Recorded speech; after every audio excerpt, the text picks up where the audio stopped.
আপনারা অবাক হবেন শুনলে, আমাদের কাছে একটা কেস আসছে, মহিলা মাদ্রাসার এক ছাত্রী। ওলামায়ে কেরাম শুনেন শুনেন কোথায় আছি আমরা। মহিলা মাদ্রাসার এক ছাত্রী, সে শুধু মাদ্রাসা ফাঁকি দেয়, বাসা থেকে আসে মাদ্রাসায় আসে না। মাদ্রাসার মোহতামিমের কাছে রিপোর্ট গেছে। মোহতামিম সাহেব বাবাকে, অভিভাবককে ডাকাইছে। অভিভাবক বলে আমরাও তো জানি না কোথায় যায় কি করে, বাসা থেকে টাইম মতো বের হয়।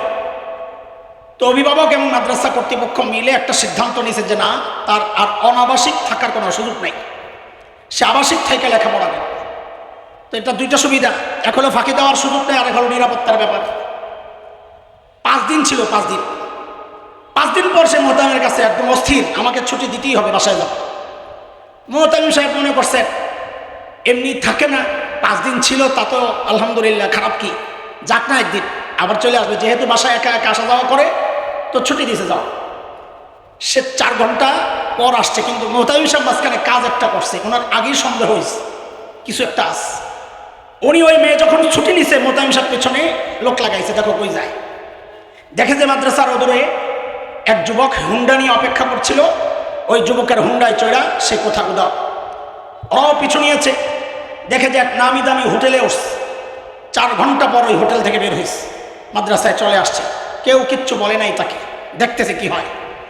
2 দিন পর আবার ছুটি, আমার ছুটি লাগবে, দিতেই হবে না, হ্যাঁ মাদ্রাসায় পড়বে না, ঠিক আছে যাও। আবার ছুটি দিছে 2 ঘন্টার জন্য।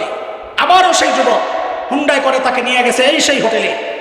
এবার যখন সে হোটেল থেকে নেমেছে 2 ঘন্টা পর, তো যারা দেখতেছিল দেখেছে সে স্বাভাবিক না, ডুলুডুলু অবস্থা, পরে যাবে এরকম অবস্থা। কোনো রকম মাদ্রাসায় আসছে, আসার পর তার প্রচণ্ড শরীর ব্যথা এবং এমন জ্বর উঠছে। তার সঙ্গীরা যখন তার খেদমতে একটু তেল লাগাইতে গেছে, পানি দিতে গেছে, দেখে যে গোটা শরীরের মধ্যে খামচির চিহ্ন, কামড়ের চিহ্ন। ওকে জিজ্ঞেস করা হয়েছে এগুলা কি, ও কান্না শুরু করছে যে আমি এক যুবকের সাথে আমার প্রেম ছিল, যুবকটা হিন্দু, কিন্তু এমন এক পর্যায়ে চলে গেছি, ফিরতেও পারছিলাম না, কিন্তু আজকে যা করা হয়েছে আমার সাথে, তারা সব বন্ধু মিলে আমাকে ধর্ষণ করেছে, যা ইচ্ছা তাই করেছে, ভিডিও করেছে, বলেছে আমি যদি পরবর্তীতে ডাকলে না যাই এই ভিডিওগুলো প্রকাশ করে দিবে। ও দোস্ত, আপনার কলিজায় লাগে না মোহাম্মদ বিন কাসেমের হিস্টোরি শোনান মানুষকে, তাই না? তারেক বিন জিয়াদের হিস্টোরি শোনান মানুষকে না?